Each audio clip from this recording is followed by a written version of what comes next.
Today we're looking at the IPG guard. Now these are really similar to larger wraps that you do for your car to protect the ceramic coating. It also gives you instructions.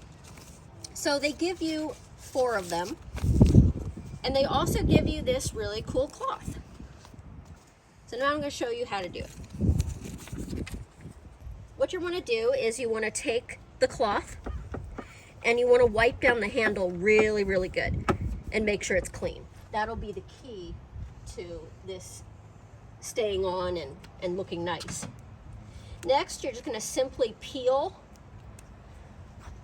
like a sticker, kind of. Gently peel it from the backing.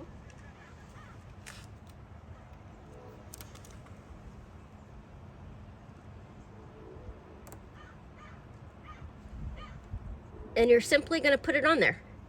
It smooths out really nice, so as you can see there's no bubbles, and came out really good. So it's supposed to stay there. It looks like it's pretty secure, it won't come off, but overall this is a great product and a fun little way to add some character to your car.